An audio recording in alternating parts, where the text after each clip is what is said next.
Welcome to the Honest Media. I'm Tom Pappert, your intrepid host. If you watched last week's episode, you know I'm fresh off my trip to Cleveland for the RNC. Now, could we have also attended the DNC? Well, yes, but unlike the Dishonest Media, our budget is limited. And when we were planning our coverage, the Dishonest Media tricked us into believing the Republicans would be fractured, full of infighting, and surrounded by protesters.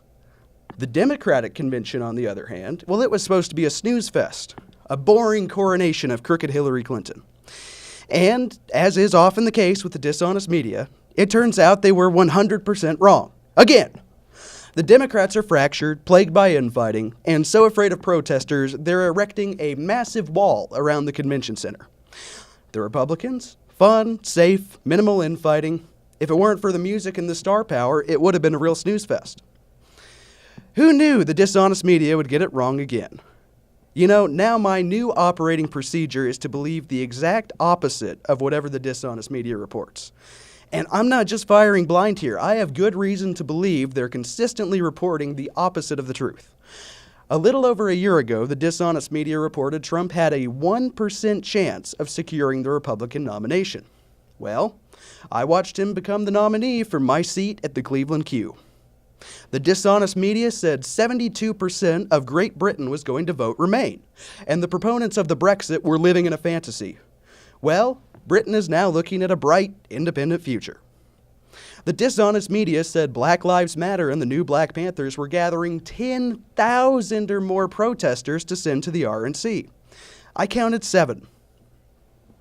The Dishonest Media reported and backed up President Obama's statement that the world is not as dangerous as Trump believes. And later that day, Germany had its 3rd terrorist attack in as many days. Yep, Dishonest Media, you got another one wrong. So when the talking heads in the Dishonest Media say Trump will never win against Clinton, well, I'm going to go ahead and get used to saying President Trump. When they say Hillary Clinton did nothing wrong and will never serve any jail time, I'd bet serious money she'll be looking at the inside of a cell this time next year. And when the Dishonest Media says the independent media is for lunatics and conspiracy theorists, when they use their influence to have us repeatedly kicked out of the Republican National Convention in spite of contracts giving us permission to record, well, let's just say there's a reason the mainstream media has lower approval ratings than Congress. In this week's episode, we're going to talk about the DNC leaks and our expectations for Philadelphia. May God be with those poor innocent people in Philly. We're going to talk about my experience at the RNC, and yes, I'm going to have to air some grievances. And once again, we're forced to talk about the cancer of radical Islamic terrorism. I really wish I could stop talking about the religion of peace, but it just seems to keep carving Europe into pieces, and Hillary Clinton wants to bring it right into your neighborhood. But first, when my plane got delayed in Chicago, I picked up an interesting book I highly recommend to anyone who wants to learn more about exactly how disgusting and evil the Clintons really are. If you're my age, you may not even know the full picture. I'm talking about Crisis of Character. A White House Secret Service officer discloses his first-hand experience with Hillary, Bill, and how they operate, by Gary J. Byrne, a former presidential Secret Service officer. And while the book does frequently lead you down a road without a certain sense of direction, it does a fantastic job of helping you understand Mr. Byrne's predicament. He found himself at the epicenter of the Clintons' many scandals, particularly those surrounding Monica Lewinsky's blue dress. And if you're old enough, you may have seen him on C-SPAN when he was ordered to testify. If you're my age, you may have been whisked away by your parents whenever his face came on, as moments later, President Clinton was almost certainly going to describe the intricacies of oral sex. From Crisis of Character. Just last year, Mrs. Clinton claimed that as Secretary of State, she didn't carry a work phone. It was too cumbersome and inconvenient for her to carry 2 phones. She didn't have room. Then we learned she carried an iPhone and a BlackBerry, neither government issued nor encrypted. Then we learned she carried an iPad and an iPad mini. But she claimed she didn't do email. Then we learned her email contained government business as well. Lots of it. Again from the book, listen, nobody transmits classified material on the internet. Nobody. You transmit classified material via a closed-circuit in-house intranet, or even physically via courier. You can't even photocopy classified data on a machine specifically designed for hush-hush material. And even then, you still require permission from whatever agency and issuer the document originated. So, the only way for that material to be transmitted over email is for her or somebody in her office to dictate, Photoshop, or white out the classified material in question, to remove any letterhead, or to duplicate the material by rewriting it in an email. And government email accounts are never allowed to accept emails from non-governmental email accounts. We're supposed to delete them right away. Exceptions exist for communications with private contractors, but those exceptions are built into the system.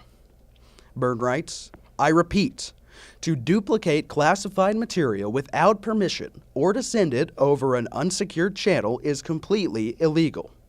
That's why every government agency employs burn bags, safes, and special folders for anything marked confidential, secret, and top secret. People have lost their careers and gone to jail for less, yet Hillary Clinton transmitted classified material by the figurative ton. No one else can operate like that in government, but she takes her normal shortcuts and continues to lie about it. He later writes, 2 decades ago in the New York Times columnist William Safire wrote, Americans of all political persuasions are coming to the sad realization that our First Lady, a woman of undoubted talents who is a role model for many in her generation, is a congenital liar. The lies change. The liar doesn't. Again, this is Crisis of Character by Gary J. Byrne. Read it. It's a page-turner. And I'll be right back after the break.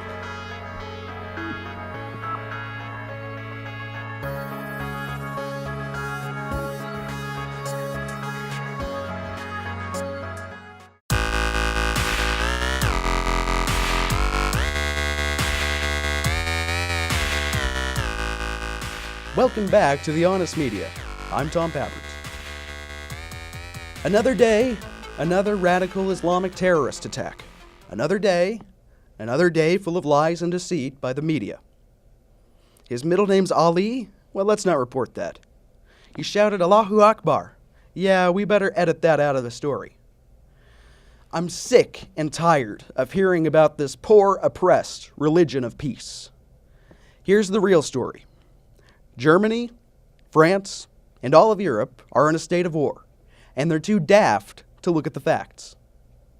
Radical Islam has attacked Germany at least 3 times in the last week. Radical Islam has attacked France at least 3 times in the last year. Radical Islam has committed more attacks in Europe in the last year than can be recalled in the last few decades. Europe and the West are at war. Make no mistake, this war has no conventional trappings. The combatants rarely wear military garb. They rarely swear oaths of loyalty to governments. And they very rarely create formations and march toward the enemy. That's us. But this is still war. We're at war with an ideology that overwhelmingly believes gays should be killed. We're at war with an ideology that says women who are raped are unclean sluts who again deserve to be killed. We're at war with an ideology that believes raping a young boy is moral, but homosexual acts between 2 men or 2 women, well, they should be killed. This ideology is the barbaric spawn of 1,200 years of inbreeding. Up to 70% of Muslim families are inbred in certain countries, with first cousin marriage being the cultural norm. It's illiterate, it's barbaric, it preaches hate, and it refuses to learn. More books are translated in Spain in a given year than in the Middle East over the last 1,000. In the West, we're too utterly cucked by our own liberal sensibilities to wake up and smell the sulfur as our cities lay in ruin and our population sits in fear of rape, bombing, shooting, stabbings, and truck rampages from bearded men who shout Allahu Akbar and then murder in the name of their God. In the West, we choose to ignore the enemy as they tell us exactly what they plan to do. ISIS commands radical Muslims across the globe to attack the West using any means. They say to shoot us, to stab us, to poison us, to bomb us, or even to run us over in their cars. They specifically named France and Germany as the ultimate targets.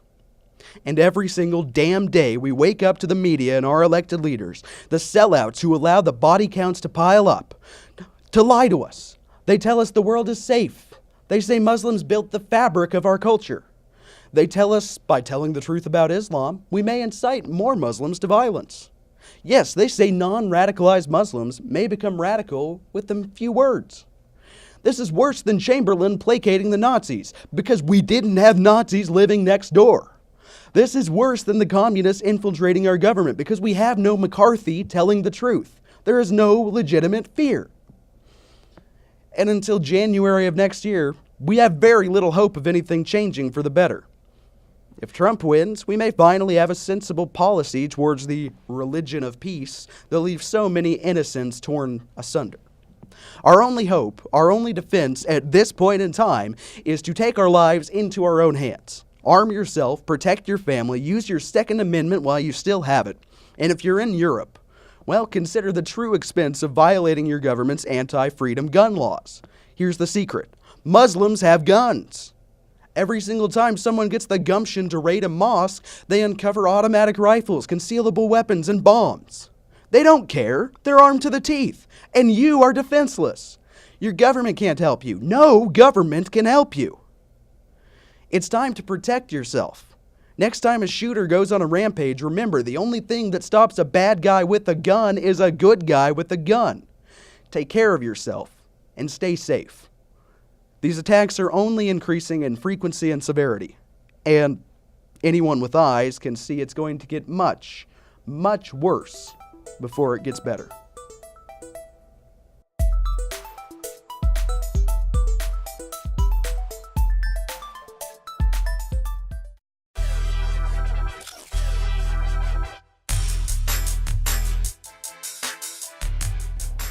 Welcome back to The Honest Media.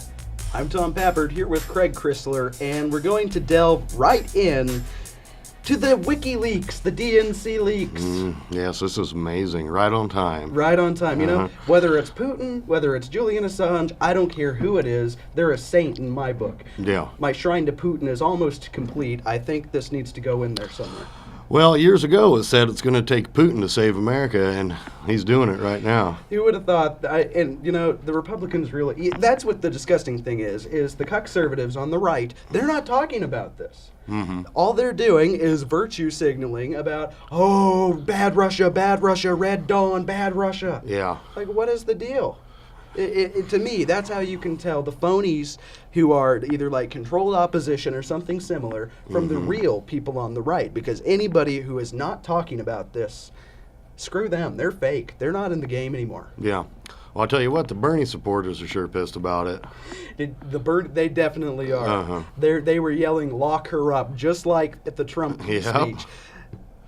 That I never thought I would see that happen. It really is happening. Yeah. Trump's been saying it could happen for months. I think the Bernie people are going to cross over. Hopefully they do. I don't know. Most of them probably ain't smart enough to. I mean, they was voting for a socialist in the first place, so. Well, you know, whether they share a lot of the same ideas and principles, except one's a socialist and one's had jobs that's made billions of dollars. One's worked for a living since he was about 12 years old. Well, you know, I think if they stay home, if they vote for Jill Stein, if they are utterly moronic and they vote for Gary Johnson, no matter what they do, it might as well be a vote for Trump if they're not voting for Hillary. Yeah, I agree. I mean, that's really what it comes down to. If they're not voting for Hillary Clinton, if they're not enthusiastic and bringing 5 of their friends with them to Hillary Clinton. Yeah, and you know how we always talked about the Democratic Party being the real racist party? What did it come out there calling the Latinos? Taco Bowl! Taco Bowl. We need some more Taco Bowl engagement. Now, some people say, well, this is obviously referencing Trump's tweet where he took a picture of him eating a taco. No, you can say that all you want. They would have put a tweet somewhere in the leak. I don't have that one in front of me. Or but Jeb Bush's guac bowl. Right. Taco bowl engagement. So Trump is racist for saying, I love Hispanics. Yeah. Hillary Clinton's team gets to go around referring to Latinos as taco bowls. Taco bowls. Yeah. And But that'll be fine. Oh, that's no big deal. And now, if you're not in the independent media, I guess you really are just completely controlled by the DNC. This is a message from somebody in the DNC to the communication director, and it says, video request, MSNBC right now. Can we pull the commentary segment right now at NBC? Talking about the DNC and the relationship between the DNC and Clinton campaign. With rush transcript, please, once it wraps up. Christina Frodlick, DNC Deputy National President. So, of course, MSNBC is as far left as it can humanly go, and they're sitting here exercising their control over the DNC. Well, not surprising. Twitter did their own cover-up. That's right. About the email thing the Should other we day. talk about what Twitter did? Which case? Well, that's right. It's ongoing. By the Yeah. time this airs, they'll have done 15 more things. Yeah. But so what they started is the hashtag, and it got to be trending like number 1 or number 2 in the United States. It was hashtag DNC Leaks. And it was capital D, capital N, capital C, capital L, EAKS. And that vanished. And I think what it took is the Bernie supporters getting really mad about that, because they were just as mad about it as the Trump people and everyone else. And so then what Twitter did is they brought it back, but they brought it back capital D, capital N, capital C, lowercase l, EAK, singular. So the 2 million plus tweets that were out for DNC Leaks, can't find them anymore, they're gone. People are getting millions of impressions off those tweets, gone. Yep. And now if you look at it, it looks like DN Cleeks, or DN Cleek. And so what's that got to do? But it got its way back up the food chain, and it's back. Yeah. Well, right after they banned Milo, too, last week. I mean... That's right. God bless the dangerous F word. You know, he Yeah. can't, that's the thing. He could at least say the F word. We're not talking about the FU word, by the way. We're talking about a slur for the gay community that the gay community has now embraced. But Facebook hates gays so much, they don't want that word to be used. Well, I don't think Twitter wanted people to know that Trump had gay supporters. That's the truth. Right before he was getting ready to have his Gay for Trump rally. That's right. They banned his him. rave, like 20 minutes before Milo Yiannopoulos' Gays for Trump event, which I was exhausted. I didn't get to go. I'm kicking myself to this moment. That would have been trending for sure. Oh, definitely. Yeah. But, what do? Well, he said something mean about the Ghostbusters. Axe. Yeah. No more Twitter for you, Milo. But this, and I think that it just really shows, at some point, a lawyer, a legal firm is going to come around and say, now what the DNC is doing is not, what the social media companies are doing for the DNC is not fair. They're essentially giving millions of dollars, I would imagine, in contributions to the Clinton campaign because they're censoring anybody who disagrees with the Clinton campaign, whether it's a burn victim or a Trump supporter. Well, they've been doing it for who knows how many years for all these Democrats, so... Well, that's a good point. And this is... At this point, they could kill people on live TV and get away with it. Well, again, she would be the first woman to do so on live TV. And if it's the first woman to do anything, well, then that's just historic, and you're a misogynist. That's correct. But this is another example of the DNC flexing its muscle against the mainstream media, the dishonest media. Louis and April, I hope you're both doing well. I think the best reporter to give the news ahead of time is Greg Sargent of the Washington Post. But the specific reporter is not as important as getting it to an outlet before the news breaks so we can help control the narrative on the front end. Otherwise, this is likely to get spun in a not so helpful way. We should also get Representative Cummings on the phone with that reporter. Thanks again, Mark. So this is revolving a story. I'm not sure exactly which story, but the Democratic National Convention, the Democratic Party is colluding with Clinton so much, and they have so much control over the media. The media is apparently just their whipping boy, unless you're like us and you're on a shoestring budget. that they can say, okay, we're going to go to this outlet. This is how they're going to say the story. They're going to report it exactly how we want. And let's get these 5 guys to call in. Yeah. Not surprising to me. I mean, we've known this stuff forever. So. Well, but it always used to be conspiratorial. Yeah. We were always the nut jobs for suggesting any of this might exist. Mm-hmm. Because you didn't have any hard, stone, cold proof. Yeah. And this is as hard of proof as it can. And in our last minute of the segment, I want to say why this is so important, because the right, the alt-right media is doing a great job with this. I think we're on the alt-right, and here we are talking about it. But Fox News, silent. Newsmax TV, where you may be watching this, a little bit silent. I think anybody who is not loudly screaming this on the rooftops at this point is controlled opposition, because this is 100% verifiable proof of what we've all suspected for 20 plus years. Mm-hmm, yeah. That the media is bowing to the beck and call of the Democratic National Committee and the Democratic Party. The Clintons own the DNC. Well, there's some of these emails, and then we'll go to break, but some of these emails suggest that the higher-ups, it's a party run by and for old white single women.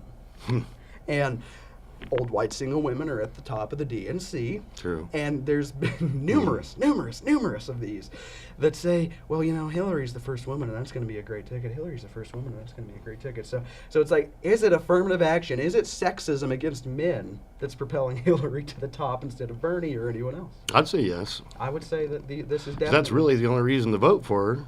Because she's a woman. Yeah. Unless you really like Bill, and he was just so charming and so sweet and so suave. Or he raped you, maybe. This book has poisoned my thinking, folks. Crisis of Character. Go read it. We'll be right back after the break.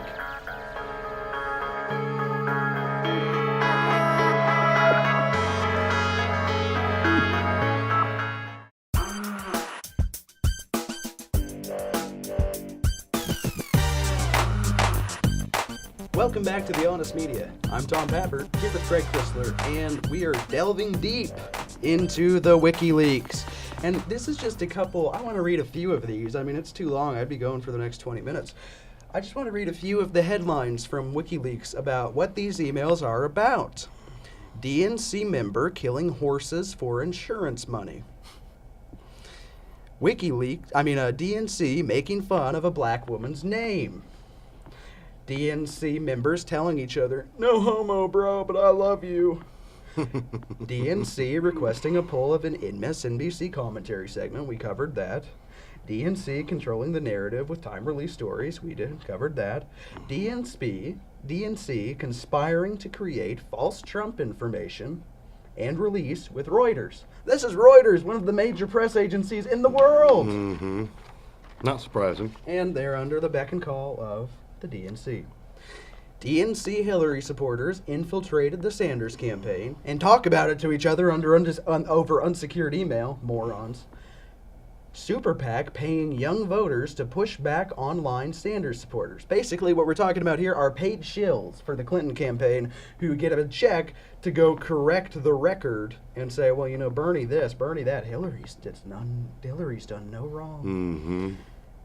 Has anyone ever met a real Hillary supporter? I have yet to. I will say in Cleveland I met one, and you can go look at the video on YouTube right now. It's going to make it on Facebook later this week. But my title of the story is Clinton supporter knows nothing about Clinton. Because he really didn't. I would sit there and say, well, I guess you're not a big believer in Benghazi. I don't know all the facts. Okay, well, what about, say, Whitewater? Oh, well, I just really don't know all the facts. What do you have to say about the alleged persecution of all of Bill's rape and sexual assault victims? Well, again, I just don't know all the facts. So why don't you like Trump again? Well, I just think he's kind of a racist and a misogynist. Mm-hmm. Yeah, I watched that. That guy couldn't even listen to me. It was such a joke. And I could have kept going. I'm too nice. I'm too nice to these people. He could have been the next Carl the Cuck, but I'm too nice. I could have kept pushing. And before you know it, he would have been screaming, are you kidding me? I don't know. I'm not that guy. I've actually only heard of one Hillary supporter, and she's a man-hating feminist. That Hillary is the candidate for man-hating feminist. Yeah. I will say, I know one, and he's my age, so he's a young guy, probably just out of college. Mm-hmm. And he worked on Obama's campaign in 2012 as a teenager. He worked on all kinds of state congressional campaigns here in Kansas, and he's just like the biggest drinker of the Democratic Kool-Aid that there is in the world. So on one hand, you expect people like that to, who else are they going to support? Yeah. But here, it's just amazing the way that they are able to manipulate the media. If Trump came to me and said, hey, now, I get you don't like Pence, but this has got to stop. This has got to stop. Quit talking bad about Pence. I don't care. This has got to stop immediately. I would say, excuse me, who the hell are you? Yeah. But when the DNC does exactly that to Chuck Todd, he sends back an email saying, they say this has got to stop. And Chuck Todd sends back an email, okay, call me anytime within these 5 hours and we can talk about this.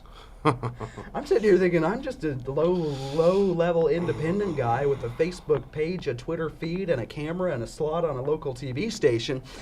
And I don't have 5 hours. Yeah. How is Chuck Todd going to drop everything and take 5 hours out for Hillary Clinton? Do you have 5 hours you could wait for a call? Well, maybe if the people calling me are implicated in a couple hundred murders, I probably would have the time to answer that call. That's a valid point. Yeah. If you don't want to get Vince Fostered. Yeah.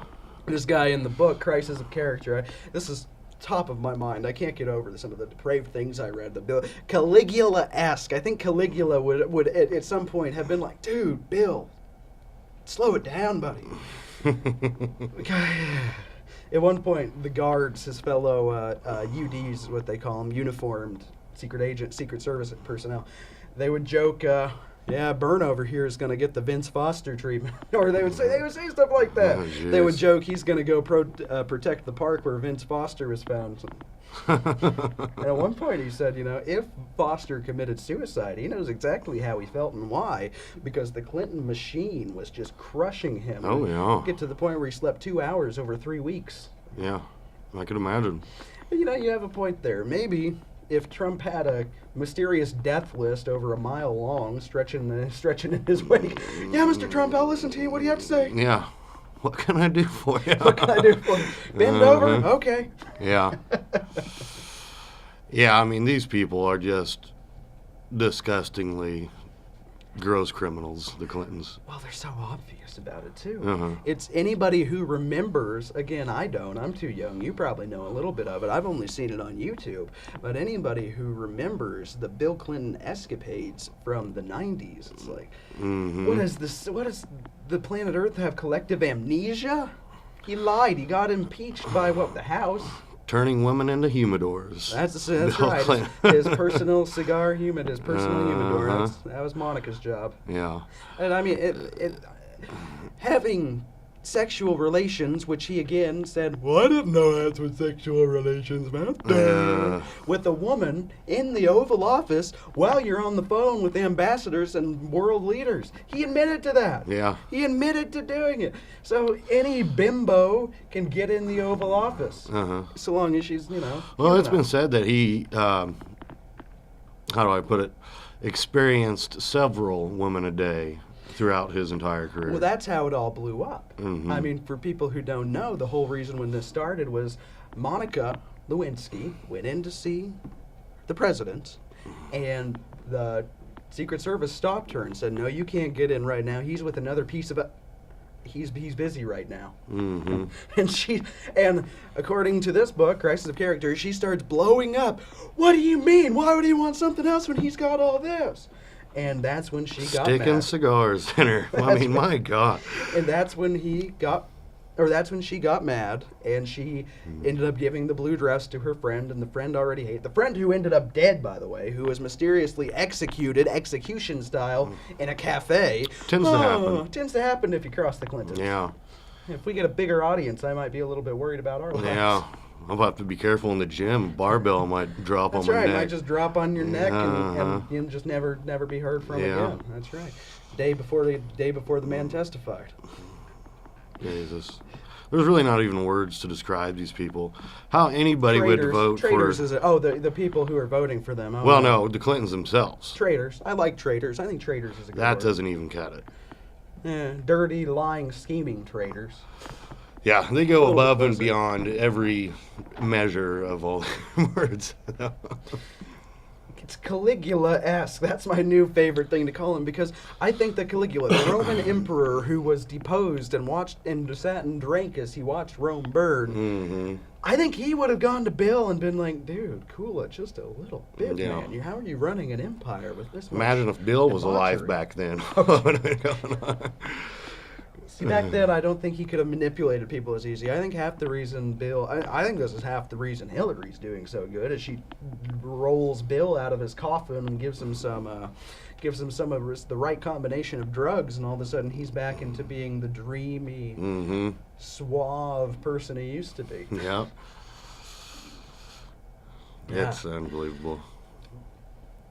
And now we have proof of how crooked they are. You know, if only email had been such a prevalent thing back in the 90s, can you imagine what they would have sent back and forth? And allegedly, this is the people who we're going to elect, folks. If Trump gets hit by a bus, this is our next president. Monica Lewinsky allegedly had a direct line into the Oval Office that only top officials within the military were supposed to have in the Secret Service. Because this guard, Byrne, he once saw Monica Lewinsky try to get into his office. He said, what? You're going to try to deliver these? No, the president already has these. Get out of here. She ducked into another office, made a call, and then next thing you know, Bill Clinton's head pops out. Oh, was there somebody here coming to deliver papers for me? No, well, if there is, you let them right in, okay? And the only way for that to transpire is if she dialed the super secret line where you had to not only dial a secret number, but you had to like hold down buttons for a specific period of time in order to actually get the call to go through. Yeah. Monica Lewinsky had access to this. And this guy could be back in the White House. This guy could be the first lady. Yeah, he would be the first lady. First rapist in chief, maybe. Yeah. If you like what you're watching, follow us online. We're on Facebook, we're on Twitter, and our new website is up. That's thehonestmedia.com. Thehonestmedia.com. We'll be right back after the break.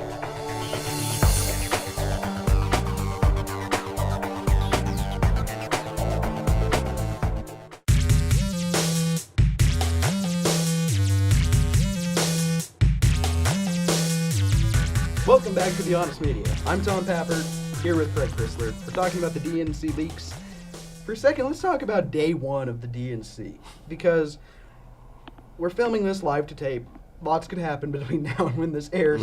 But day one, let's just talk about what's happened so far. And I had to wake up, get moving a little bit earlier than you, but I tuned in live in time to see Debbie Wasserman Schultz, DWS, as she's affectionately referred to in every email, get booed hard. Yeah. I mean, I don't know. I was in the queue. I don't know what it looked like on TV for the Cleveland Republican National Convention, but when I watched Ted Cruz get booed, it wasn't so loud that you couldn't hear anything else. Yeah. Was it on TV?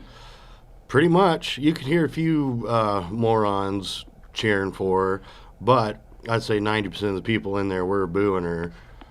To the point where that other lady that was up there came out with banging on the thing. Behave, yeah.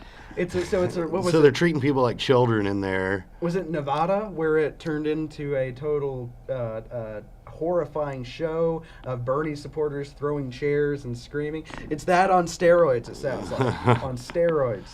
Yeah, it's going to get ugly, and I just can't wait for these other emails to come out and see what they're going to say. I'm thinking he's going to wait till October, right before Trump gets elected. Because whether it's Putin, whether it's the Russians, and not related to Putin, whether it's another entity, or whether it is Julian Assange of WikiLeaks, it could be a whistleblower. That's one thing about the media. If it's something they agree with, if it's Edward Snowden, then it's a heroic whistleblower coming to the rescue of Americans everywhere.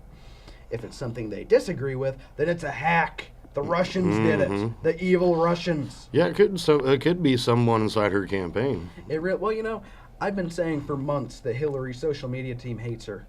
Yeah. If you look at some of the tweets that they unleash upon the poor woman. Like her first tweet after Orlando, do you remember what that said? The first tweet after Orlando. Oh, God, I know it was bad. I don't remember it. Just woke up to another horrible attack. She slept through another one!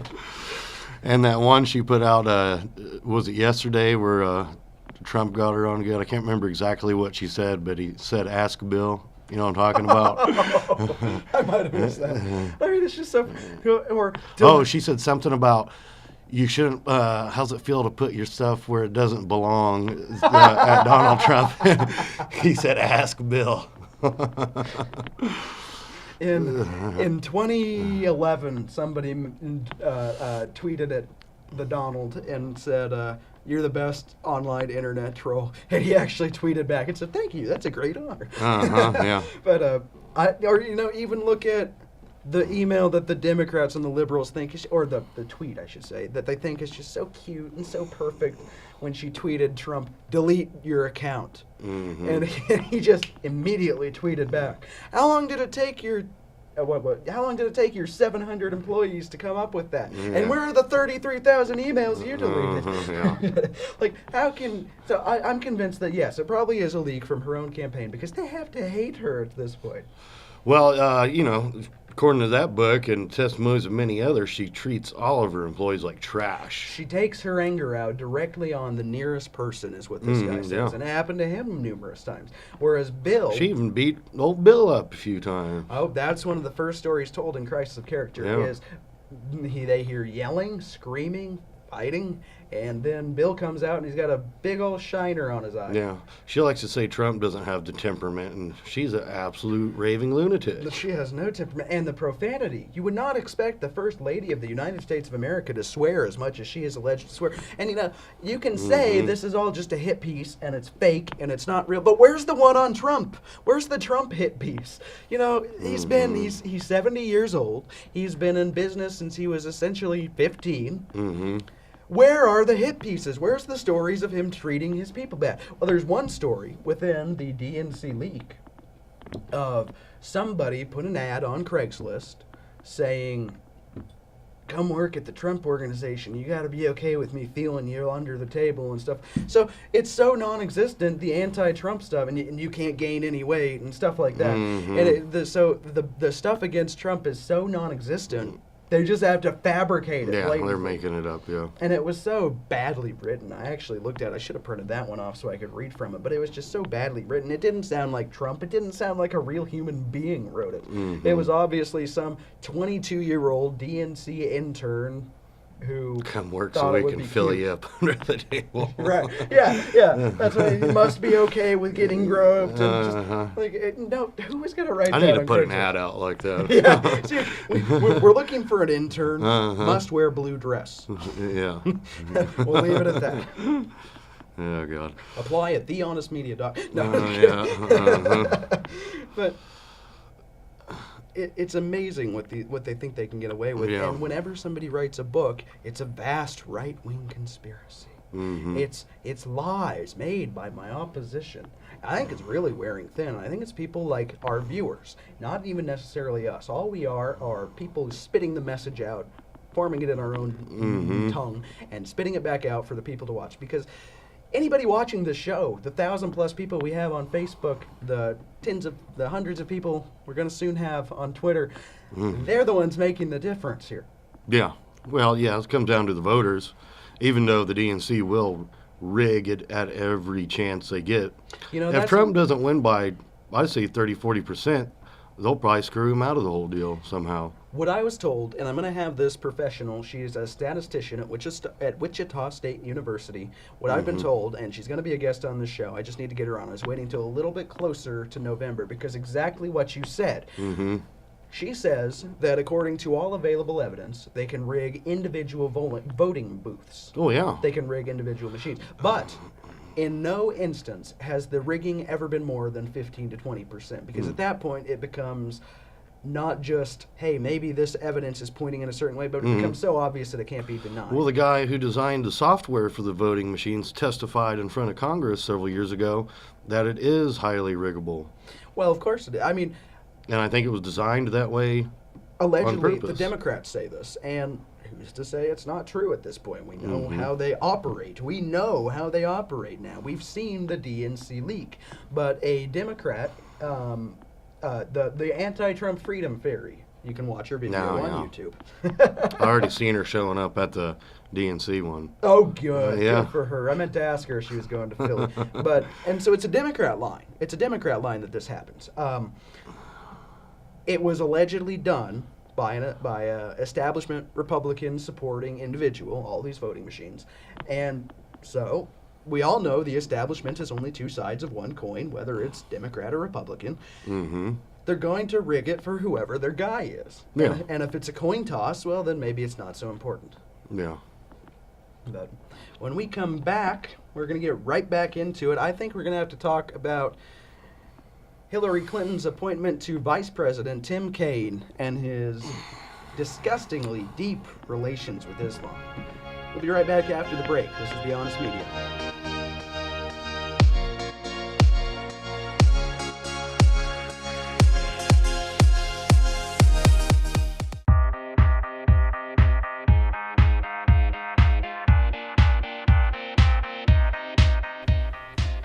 Welcome back to The Honest Media. I'm Tom Pappard, here with Craig Chrysler. Thank you for joining us. This is our last segment, and I just want to get the ball rolling. We're going to go back into the WikiLeaks, the DNC leak, and I don't get anybody telling me how to do my job except a little bit there. Mm-hmm. And these are some of the headlines of the emails. DNC Chair Debbie Wasserman Schultz having an off-the-record meeting in MSNBC President Phil Griffin's office. This would be like if Reince Priebus just knocked on the door of the Fox guy who's stepping down and said, yeah, we got to have a talk about Trump. You're not treating him right. Mm-hmm. DNC being messed with by the Washington Examiner. DNC, this one I find hilarious, discussing Hillary's policies as unfeasible. $200,000 for a private dinner with Hillary. Oh, it seems, legitimate. Why would you want to do that? Mm-hmm. Offering to send interns out to fake a protest against the RNC. And this is what I want to stop on for a minute, because basically what the details of this are. Mm-hmm. So I was there. I was at the RNC. Again, 10,000 protesters, maybe 100 max. I was mad. I was told there were going to be protesters. If I'd known the DNC was going to be where they are and not the RNC, I would be in Philly right now. We didn't have enough money to go to both places. But because there were so few protesters, the media got some shots and made it look like there were probably 30 or 40 when there were actually 4 or 5. And the DNC sent out an email saying, well, you know, it's okay as long as it looked good. Next time, we might want to send out some interns, make it so, you know, we don't get a bad coverage of this. We want to make it look like there's lots of protesters. Mm-hmm. So they're going to send interns, I don't know if they're paid interns or not, out to protest the RNC as a function of their job. Yeah. Which explains why some of the protesters I saw at the RNC, they took a lunch break. Yeah. Have you ever known protesters to take a lunch break? I swear, in the morning I was editing, because, you know, one-man news crew. Mm-hmm. In the afternoon, we were going to go down and check out the protesters in Public Square, about 15 blocks away from the Cleveland Q, where the convention was being held. Mm-hmm. I get down there, and it's like a ghost town. I go up to a guy in a Hillary for Prison t-shirt, and I say, hey, sir, you mind giving us an interview? I always got to go through the spiel. Nobody trusts any form of media, independent or not. I would always have to say, trust me, I'm not anti-Trump. I'm not going to make you look stupid. That's not what I'm here to do. Mm-hmm. The guy finally talks to me and said, so have you seen any protesters today, sir? I've been looking for the protesters. You know, there's supposed to be 10,000 Black Lives Matter, Black Panthers protesters. I've seen maybe 4. Mm-hmm. He goes, oh, you just missed them. They just went to lunch. Does not compute. Protesters take lunch breaks? Well, we've known that the DNC pays protesters. They even have like Craigslist ads out and all sorts of stuff. That's right, $15 an hour. Yeah. They'll give you a t-shirt, they'll give you transportation, they'll give you a hotel room. And if you're unshaven, you get a premium pay. Oh, yeah, we talked about that, You would be in. Uh-huh. They'd be giving you $30 an hour. Awesome. But and then when the protesters came back, because they did come back, I stuck around and I got to see them. I wanted to see the man who did the Trump painting. His name is Julian. Mm-hmm. He's a legal immigrant from the United Kingdom. And I'm walking over to him. All of a sudden this wall, this human wall, where they had sheets like KKK-style sheets held in their hands. And they all had messages like dump Trump, some expletives that I could neither record nor repeat here on broadcast. And I couldn't get through. They walled this guy off. I'm like, excuse me, I just want to talk to the guy, the Trump painting guy. I just want to, can I just get past you for a second? I just want to talk to the... They proved one thing and one thing only. They proved that walls work so damn well the media can't get past them. You got Trump walled. And so then what did I do? I went and I got a couple more interviews. Now, did the RNC have the giant fence-like structure that the DNC's putting up? Yes, but only around the queue. Only around the queue. And what it was is you can watch online. We did a walkthrough of how basically you would go down the street, and the street was full of the most interesting and loving human beings I've ever met, except for the few anti-Trump people, because First Amendment right to blah blah blah, the commies, right? And you would get through, and there'd be stalls selling Trump gear. There are restaurants, bars. People are having a great time. You get through this, and then there's a security gate. You would have to show your badge, and there were different badges for every day. Show the right badge, and that's when the giant wrought iron gates were there. Yeah, to get in the actual center. I mean, there were MSNBC was set up, CBS was set, CNN rather was set up. All kinds of people were set up just to get into the media pit, and then to get into the actual convention arena. Well, no, I mean this wasn't even the media pit. This was just it was a 4-day party where people just sat in this little run-up area right in front of it and had fun until the commies came and ruined it.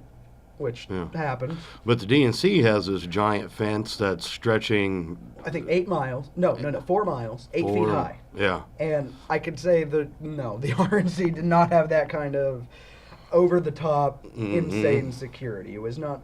And it was so safe. 5,500 cops in Cleveland. I've never felt safer in my life. I think I said it in last week's episode. I felt like I could have dropped a wad of $100 bills in the middle of Public Square in Cleveland, turned around, chugged a beer, checked my watch, and then picked up the money, and everything would have been fine.